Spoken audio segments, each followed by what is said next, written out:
Thanks to everybody in the Cabarete campus, all the teachers that came and met with me today. And I wanted to make sure that I made a video um, reiterating a couple of the points that were consistent in every meeting that I had. So what I'm about to say here, I hope is really important for everybody. And it's just something that I want to have on record so that everybody hears it and understands what I'm talking about. So I'm talking specifically about presentation day. We spend a lot of energy and time as an institution in the school in communicating what we're doing, because we understand that we're not operating like a factory school. We're not running a model that's 150 years old, but we are running a model that's 10 years old. And it's easy for a lot of the incredible stuff that we do to be confused by people. And so we have these presentation days to showcase all the great things that we've achieved. We keep these Facebook groups. We do these weekly letters because we value telling that story. We want to tell that story. But I think that sometimes there can be a confusion, and maybe I'm a part of causing that confusion. And if that's the case, I'm sorry. That we need to feel this incredible pressure to showcase nothing but amazing stuff, and that what we showcase on presentation day is going to somehow be this measure of who we are as a teacher, the work that we did, our ability to get our kids to this certain level. Each one of you had an idea early on in your unit about what you hoped to achieve and maybe what you wanted to do in presentation day. And I think that you should always have that backwards plan, this big idea. But I think as you start getting towards this space near the end of the unit, it's important for you to start really reflecting on what was achieved, not just by your top students, but by any individual students, and then share that story with the families. Share that kid who made this great improvement in improving their resilience, which is one of our learner characteristics, or in their ability to collaborate. Instead of just showing a slideshow that they made, have the students talk about the skills that they learned in learning how to use a new platform, right?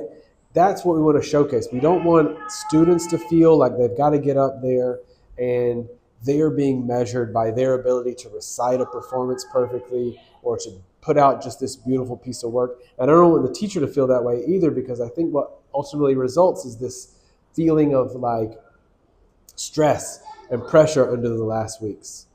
You know, what our responsibility is instead is to help our students see their achievements and help communicate that to our families and our community, right? So when you do something great, when your students build a Prezi, like is happening in Rebecca's class, or when your students write a poem, like is happening in Dosari's class, what was it for? What was the context? What was the achievement?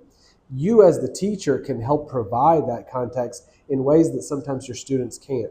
So before you invite them up or after you thank the kids for coming there and showing their piece, kind of create that space where when I'm sitting in the audience, I'm not sitting here just evaluating if that poster's pretty enough or if that presentation is tight enough or the colors are good or if their speech is good enough.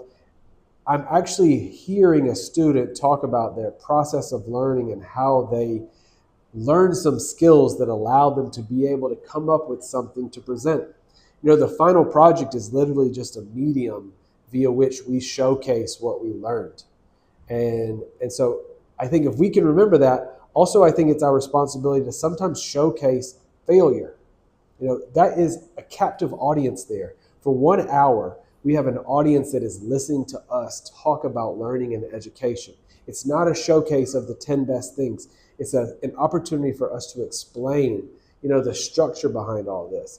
And I think it's very easy for someone to come, sit in the audience, see a few beautiful crafts, a couple of speeches, a song, and really still not understand that there's so much science, there's so much collaboration, there's so much history, there's so much literature and communication behind that. So who can ignite that and make sure that that's clear to them? That's what we, the teachers, can do.